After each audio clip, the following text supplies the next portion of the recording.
Andy, my dude, have you heard of the magical website builder known as Squarespace? Ugh, not another Squarespace ad. I feel like every podcast is sponsored by them. Hey, don't knock it till you try it. Yes, okay, it is overhyped, but actually it lives up to the hype. Squarespace is like a website fairy godmother. With a click of a button, your site transforms into a beautiful masterpiece. A website fairy godmother? That sounds interesting. What makes it so magical? Well, for starters, those slick templates make anyone look like a professional web designer. Pick one, customize the colors and fonts to match your brand, and voila. Plus, the drag-and-drop fluid engine is so easy, your grandma could build a site on Squarespace. Well, she did knit me a lovely scarf last Christmas. Maybe website design is next. Exactly. And when you're ready to sell your Nana's handmade scarves online, Squarespace has built-in e-commerce. Add a store with one click. Get flexible payment options. Then watch those sales roll in. And when she wants to teach others her steezy scarf skills, Squarespace's new courses feature is just the ticket. Nana can set up her curriculum and enrollments and payments in a snap and become the next e-knitting influencer. Oh, wow, you really sold me with the grandma angle. Sign me up for that free trial. Just go to thenextreel.com/Squarespace and transform your site into a beautiful Squarespace masterpiece. Well, thanks, Pete. Even though it's overhyped, Squarespace actually sounds perfect for Nana's site's needs. Appreciate the warning on the ads, though. I'll brace myself next time I listen to a podcast. Anytime. Let me know if you need any help getting that site up and running.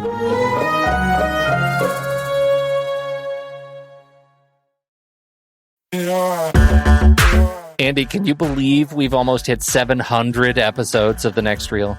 I know, it's crazy. And with all the other episodes in our family of podcasts, we are well over 1,200 episodes of movie conversation. It's really pretty amazing that we've gotten to have these in-depth movie chats every week for over a decade now. And we couldn't have done it without our loyal community of film fans. Their support over the years has meant so much. For sure. That reminds me, we should give the merch store a shout out. Buying shirts from thenextreel.com/merch is a great way listeners can continue to support the show. Plus, they get to sport our great designs. Absolutely. I think sometimes folks forget we have a variety of shirts, mugs, phone cases, and more available. In fact, a great place to start is with a shirt sporting the Next Reel's logo. We also have that classic Fast Times Spicoli Surf School tee, or the weirdly popular Rusty's European Tour shirt. The one from National Lampoon's European Vacation. Why is that so popular? Search me, but we have sold a ridiculous number of those. I guess there are a lot of Rustys taking trips to Europe? We're always adding new designs based on movies we've covered, like our brand new design for a streetcar named Desire, featuring a streetcar named Desire. So if you want to rep your love of TNR and films, head to thenextreel.com/merch. Every purchase helps us continue to have these weekly in-depth conversations. So visit thenextreel.com/merch today. And as always, thanks for listening and being a part of the Next Reel community. We've got lots more great movie chats coming your way.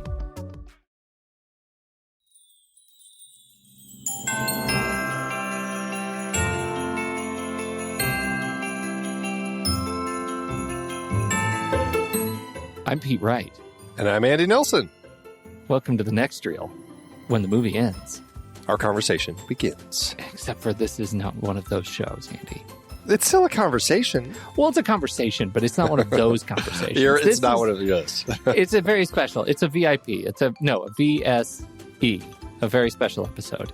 We do this from time to time, these crossover episodes with other shows that are on the True Story FM network, and we are thrilled to be able to do that for you today. So, Andy, what are we listening to today? This is a crossover episode. We're joining up with the team from the divorce podcast, How to Split a Toaster, a divorce podcast about saving your relationships.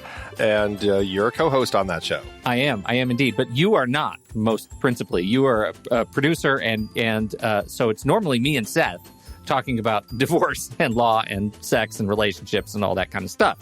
But for this special episode, you are on that show, and we, the three of us, you, me, and Seth, are talking about movies. And the thing to know about this is that you and I know about movies, and Seth does not. But we have a theme, and we asked Seth to bring his favorite movies about, what was it? It was co-parenting. Co-parenting. Best co-parenting in the movies. And so we offer this episode for you all to hear a little flavor of Seth, How to Split a Toaster. It's a fun show. We try to have a good time with it. So, hey, if you're on the market for a divorce, check us out.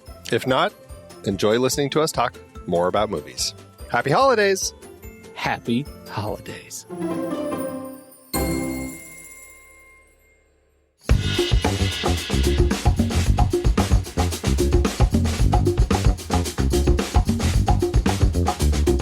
Welcome to How to Split a Toaster, a divorce podcast about saving your relationships from True Story FM. Today, your toaster hits the movies.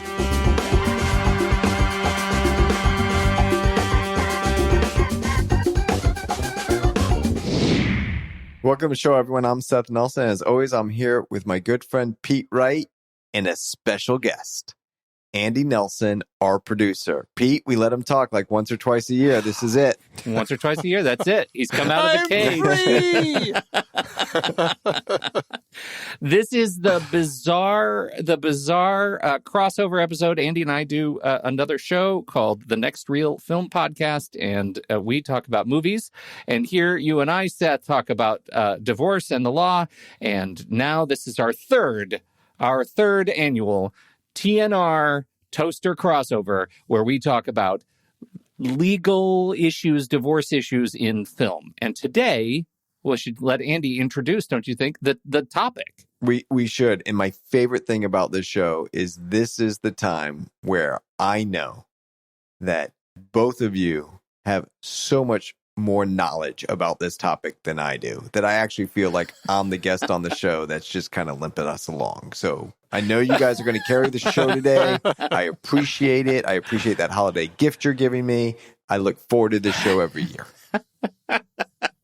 A show that is a break. Okay. That's right. Hi, Andy. It's always fun. Yes, we are, trying to come up with interesting divorce topics. And it's the holidays, and, we figured, co-parenting is a tricky thing during the holidays. So what if we do movies that involve parents working on their co-parenting skills? And so here we are talking about movies that have co-parenting in them. Did you have a particular strategy for your picks?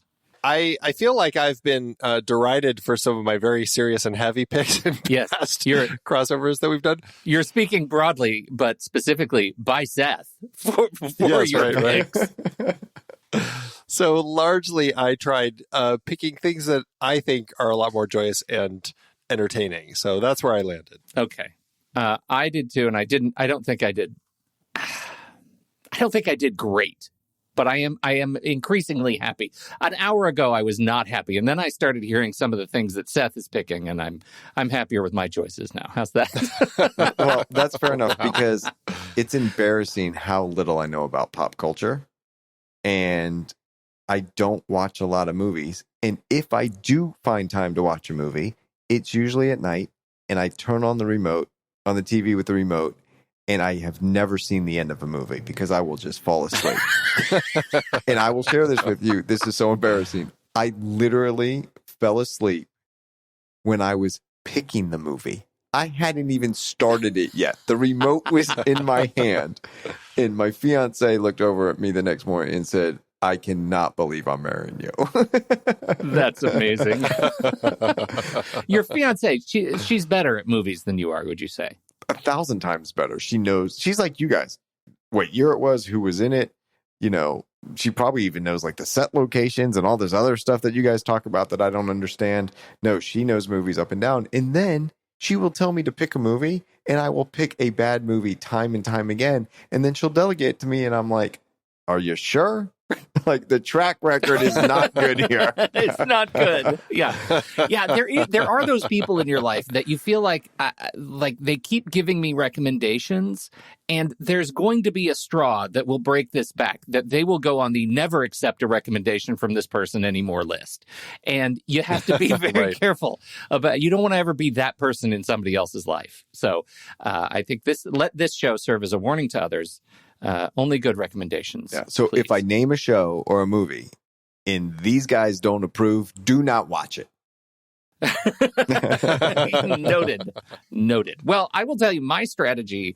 I tried to pick movies that I thought would be fun, largely for the family and movies that I have had a good experience watching with my family. And so, because the last time we did this, I think we picked some real downers. And so I wanted to choose some movies that I thought would be fun for everybody in whatever sort of co-parent mechanic you have going on in your life. So how would we, do we draw straws? I don't remember how we do this. Or does Andy just go first? Andy goes first. He never gets to talk. Oh, he doesn't get to talk. All right, Andy, give it to us. Oh, all right then. Well, for my first one, I'm going with a film, the joy of having kids is getting to start going to see a lot more kids movies. I mean, I guess it can be a joy and a curse, depending on the movie. When you have to see them 3,000 times.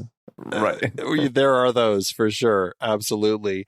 This is one I actually only saw once in the theater with my daughter, who was 6 at the time, I suppose. But it was a very fun movie. It was a delight of a film. And I think a lot of that goes to Jim Carrey, who's always fun to watch, but also the fact that he is surrounded by so many penguins. That's right. It's Mr. Popper's Penguins. Jim Carrey plays I think he's like a real estate salesman or like a businessman or something. And he's trying to buy a particular property at Central Park called Tavern on the Green. But he runs into an issue when his father, who I don't think he sees a whole lot or saw, died and basically gifted him with a whole bunch of penguins that he had come into ownership of in Antarctica. And so suddenly all these penguins show up in his house. And he is trying to deal with this. And I haven't even mentioned the fact, but he is divorced. He has 2 kids. And I think he was going to get rid of the penguins, but then his son mistakenly thinks that they're a gift to him. And so now he has to keep the penguins. And it's this whole thing. And then his ex-wife, and this is a good example of co-parenting, because she kind of ends up helping them kind of sort out this whole issue. And it becomes, it's a fun family film, a good time. Jim Carrey, Carla Gugino plays his ex-wife, and she's always amazing. She's always great. Angela Lansbury was in it as, I think, the owner of the Tavern on the Green property that he's trying to buy. And so it's a fun film. It's an easy film, especially for the holidays. Jim Carrey and Dancing Penguins. I mean, it's hard to go wrong. Dancing Penguins. You can never go wrong with Dancing Penguins. And you can go wrong with some Jim Carrey movies. He has some real highlights, but also some tough ones to get through. And this is not one of them. I think that's a great pick. That's a great pick. I haven't watched in a long time. It's an easy watch. Yeah. Seth, you want to do number 2? Sure. So I actually did have a theme in picking movies. I wanted a legal term in the title. Oh, okay. So I went with Santa Claus. Okay. So Santa Claus. Yep, exactly. Tim Allen, little upset. Have the kids put the earmuffs on right now. He's upset because his ex-wife and her husband tried, but did not do so successfully, to break it to their 6-year-old son that Santa is not real. We know that's a lie. Santa is real, but that's what they're trying to say. And what happens is he ends up on the roof of his house, and Santa is there, and he startles Santa, who falls off the roof, leaving nothing but instructions and 8 reindeers on what to do. So he has to deliver all the gifts all around town while trying to still co-parent and make Christmas special for his kid. Oh.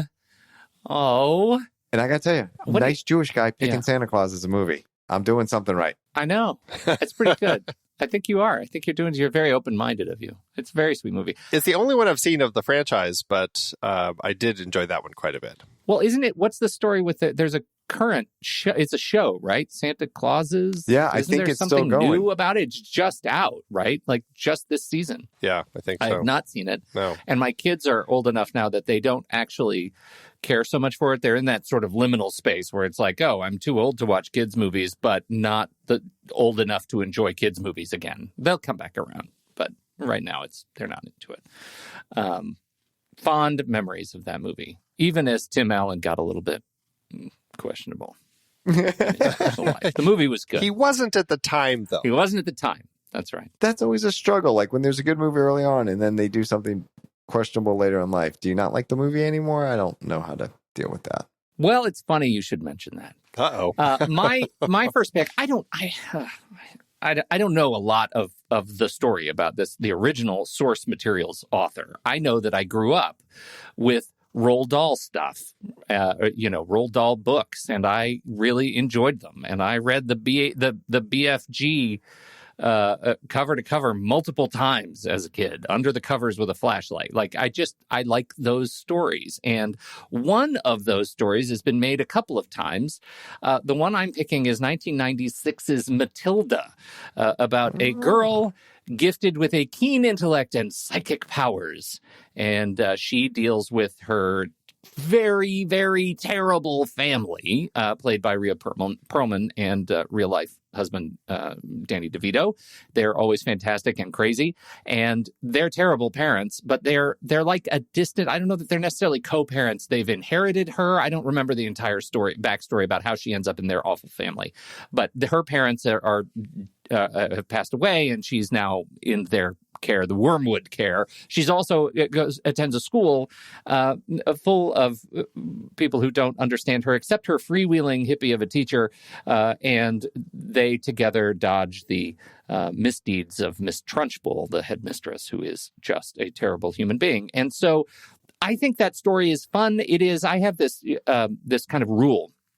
The IMDb, the Internet Movie Database, has a rating system of 0 to 10 stars. And my rule is generally, if it's over 6 stars, it's worth watching. If it's well over 6 stars, it's worth watching multiple times. In this case, Matilda, the 1996 Matilda, is a 6.9 on the IMDb 6-star scale for my thinking of it. And it is definitely worth watching. It's a good family film. But again, it's 1996. So why is it an appropriate time for me to pick this movie? Because of Netflix, y'all. Netflix is doing the adaptation, not of just the material, but of the musical that was an adaptation of the original source material, the musical Matilda. It's actually called Roald Dahl's Matilda the Musical. The music of this of the musical adaptation of this story is fantastic. I am a little bit worried, I'm not going to lie, because right now on IMDb, even though the thing has not come out yet, it's a 5.9 on the IMDb. Call that on the bubble. Star scale. It is on the bubble. But let me tell you, you know what I learned today is how to pick better movies. Go to IMDb on the 6-point scale, according to Pete. Anything higher than 6 stars, I can pick, and maybe, maybe I'll be able to pick a decent movie. Might be a good starting place. There is a corollary to the 6-star rule. If it's under 2 stars, it's a guilty pleasure. Yeah, you're allowed to like it again because it's so bad it's good again. It comes back around. Gotcha. So anyway, Roald Dahl's Matilda the Musical, which is really my pick because I'm very excited. I'm a musical theater nut. And this one comes out in December 25th. I think it's a limited theatrical run, and then it'll drop on Netflix. So there you go. Matilda the Musical. Matilda the Musical. All right, Andy, you're up. All right, so this one, it's kind of hard to say this one is co-parenting, but it is about a single dad dealing with his daughter who is curious about her mother. And it's a really kind of just adorable romantic comedy film called Definitely Maybe.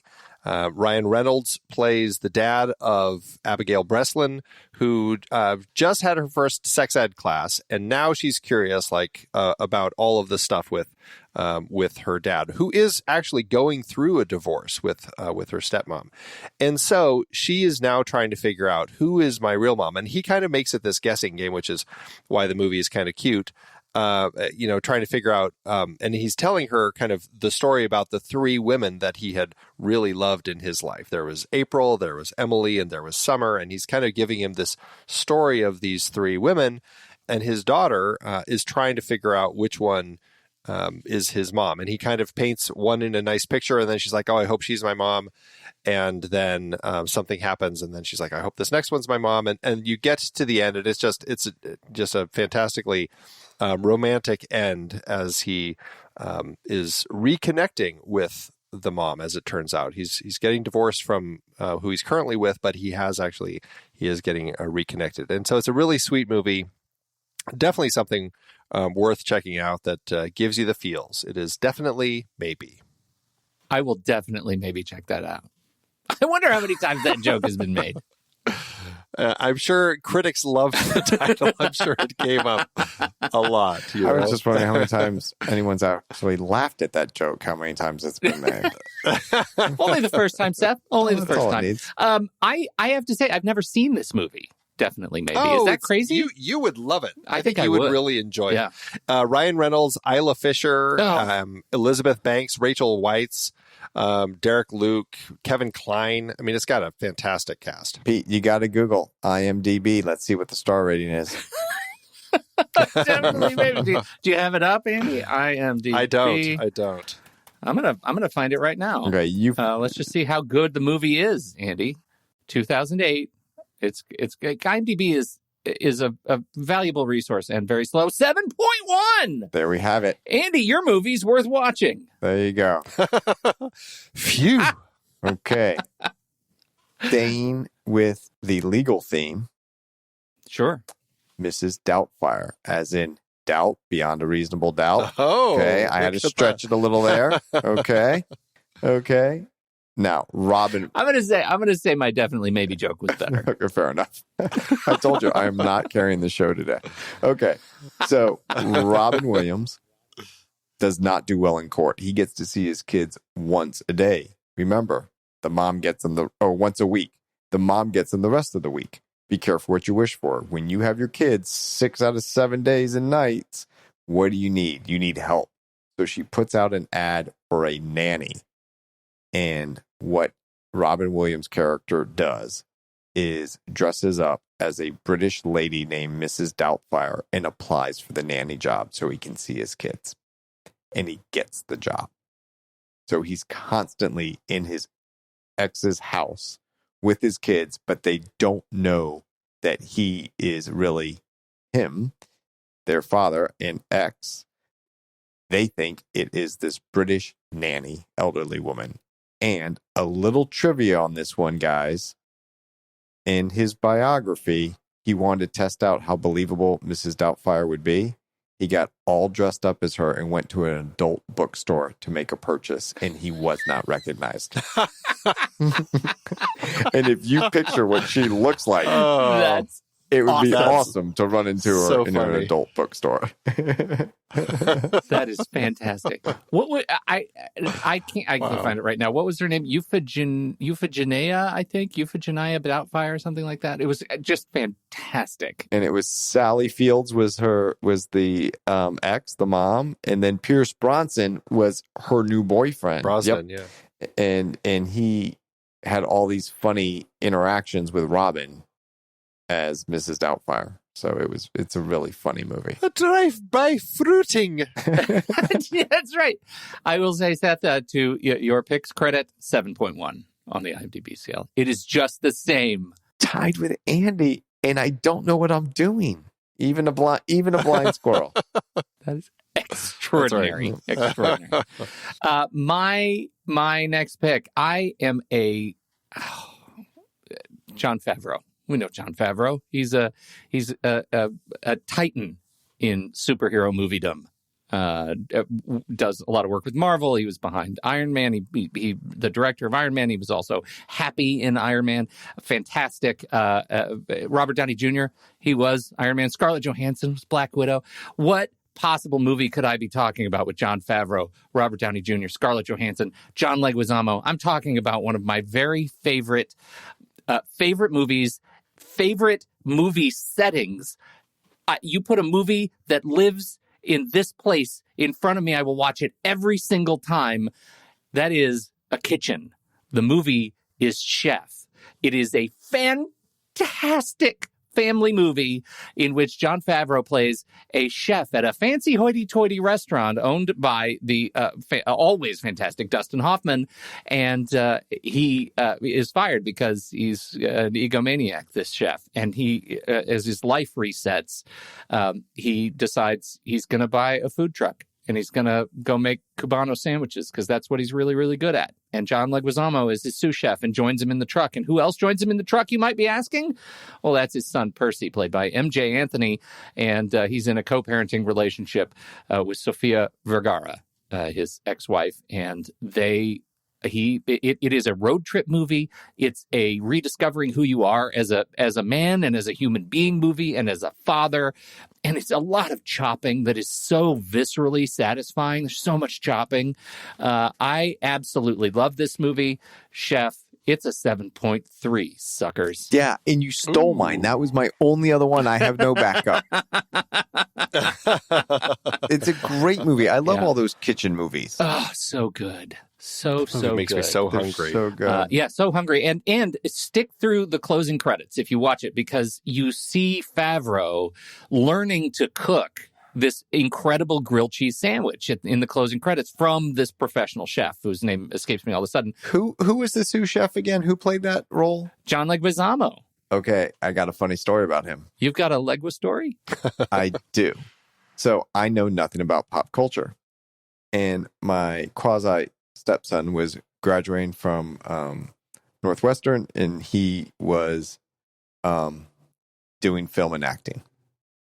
And John's daughter happened to be his classmate. So we were going to a graduation party where John was going to be there. And I get scolded before I ever show up. Look, there's going to be a famous actor there. Don't say anything stupid. Don't try to act cool. We're going to say this, like, be yourself, but not really. And like the kids are just giving me a hard time. And I said, I wouldn't even know that he was a famous actor. I'm so bad. So I don't know why you're giving me this lecture. And they say, because we don't want you to get into a conversation with him and then say, so what do you do for a living? He was the nicest guy. Yeah. That's awesome. He's very approachable. Was I just can like imagine. any other parent at a barbecue for their kid's graduation. He could not have been nicer and more gracious and ask about everybody else and go from there. He was a lot of fun. I want to tell you just a very brief counter story to your example. I went to school with a young woman who was the daughter of a celebrity, and at graduation, that celebrity shows up to the graduation ceremony wearing a white, like kind of a leisure suit with giant sunglasses and a huge brimmed hat that feels like it would be more appropriate with like a zoot suit. It was just a massive hat and that down over his eyes because as it got out, he didn't want to be recognized. Right. Now, that celebrity, who was that celebrity? That celebrity was Bob Denver, notoriously Gilligan. Oh my gosh. From 1964 to 1967 on Gilligan's Island. Yes. I don't think he had anything to worry about. That's honestly. hilarious. But yeah, Bob Denver. Big hat guy. Big hat. It's the holiday season. We need to talk about the holidays. People are watching some movies. Might be putting a few back, don't you think? Let me tell you, I did the other night. Oh, I'll be honest about it. yeah? Watched the movie, had a drink. Actually, I had two. Okay. But I will tell you this. I did not have my child at the time. And the good news about that is, one, I'm not in a divorce. I am not being accused of not being a responsible parent. I'm not being accused of drinking to excess, because all those things happen in divorce and all those things happen over the holiday time and all those things happen when you go to movies. And there are even some movie theaters that you can take your kid to and order a drink these days. Right. So what are you going to do to help yourself, help your kids, help your co-parenting relationship stay in a safe and non-contentious relationship? And save money. Use SoberLink. Right. I'm serious. Use SoberLink. As we all know, it is a breathalyzer that you can carry around. It's a very small device. You blow into it. It has facial recognition. So anybody that's going to get the alert or the email, they know that it was you that was being tested. And you're self-testing. You're self-monitoring. It's not going to some agency or going to some lab where you have to pee in a cup. It's real-time notification to say, I'm with my child, I am sober, I have not had anything to drink, and I am being an excellent parent, spending quality time with my kid. And no one is going to be able to question that because it's independent third-party verification. So if you get accused of doing something that the court would not like you doing, whether you did it or not, doesn't matter. If you're just accused of it, SoberLink is going to be that get-out-of-jail-free card, because you're going to say, look, I wasn't drinking. Here are the results. Real-time data. SoberLink works so hard to keep your children safe, to keep your divorce moving forward, and to offer this remote alcohol monitoring system. It is the gold standard because of their commitment to the technology. Don't miss out on SoberLink's free guide for this holiday season. You can request it today by visiting soberlink.com/toaster. That's soberlink.com/toaster. Thank you to SoberLink for their sponsorship of this show. All right, whose turn is it? I don't have another show. I'm out. I guess that's me. Well, for my final pick, this is we'll count this one for both of us then. You're so kind. I'm sure you'll be thrilled. That's very The IMDb rating on this one is 5.9. Oh, way to give that one to me. Thanks for bubble. sharing that one. You could take Chef if you want, but I'm giving you this instead. This is a movie that I hold near and dear to my heart, and just like Pete with Chef, you put a movie in this setting, and I am there for it every time. It is about two parents. They are divorced. One is has a boyfriend, and of course, the boyfriend takes their son out for an adventure, and things go amiss. And so the two divorced parents have to come together with some experts to try to help their kid from this issue, this problem that has befallen them.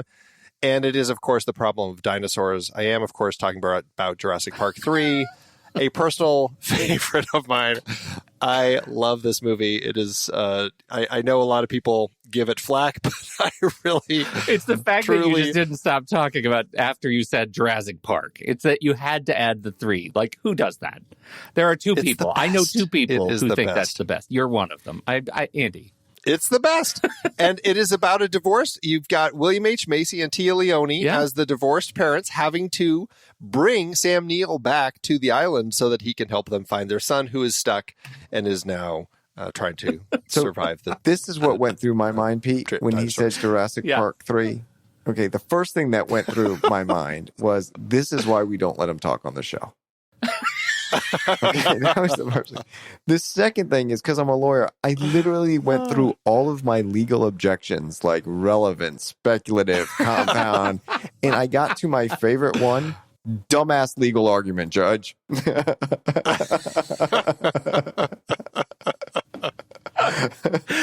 Outstanding. So, Andy, I appreciate your generosity during the holiday season, but I will pass on this gift because I will share with you now, I would not even re-gift it. It's that bad. Oh, ouch. You know what? Just give it right back to me because I will just watch it again twice. I'm there for it. I'm going to get it for you on a VH recording, like a tape. VHS recording. Nice. I'm gonna old school. I'm gonna go ahead and I'm gonna level us up. I'm gonna class up the joint here. The last movie on my list is a movie that I've watched it a couple of times, and I think it's and the director is kind of hit and miss for me. I struggle with some of this director's work, but the movie is fascinating for a number of reasons. Number one, it's full of some really great performances. Number two, it's filled with really great performances that were captured over many, many years, from 2002 to 2013.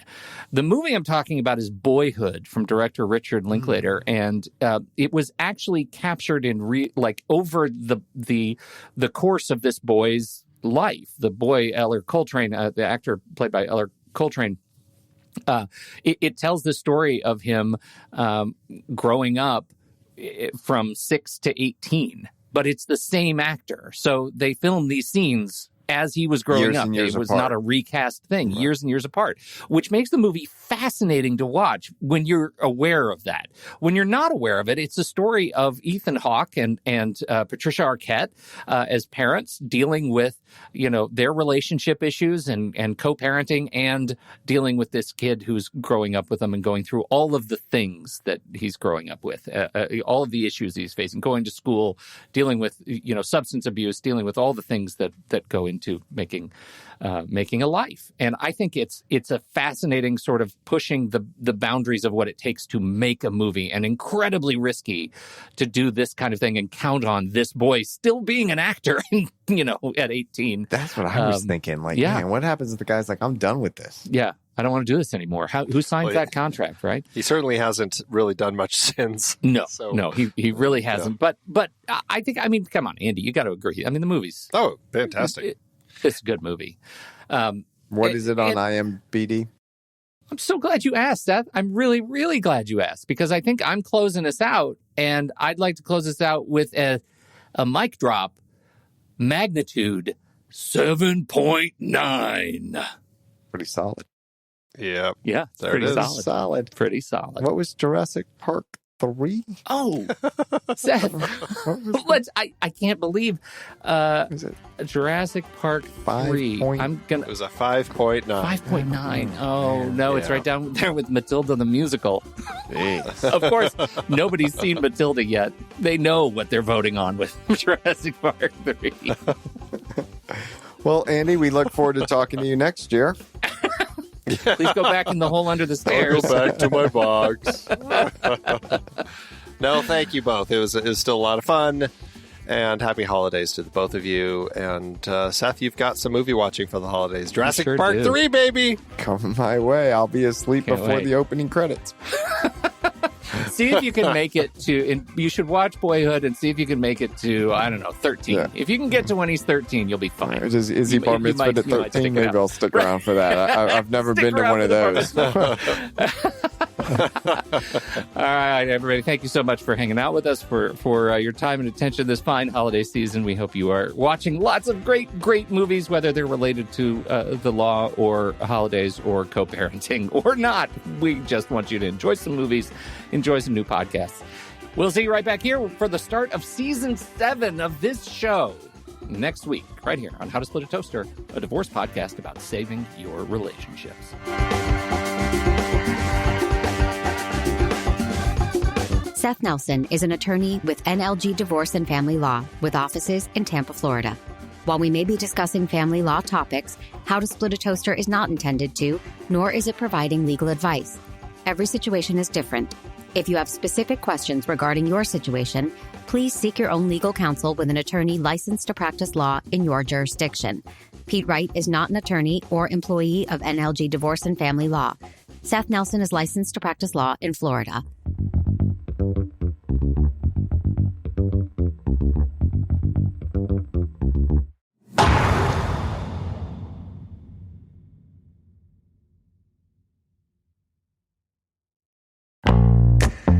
It is hard to believe we've been having in-depth weekly conversations about movies since 2011. Oh, you're telling me.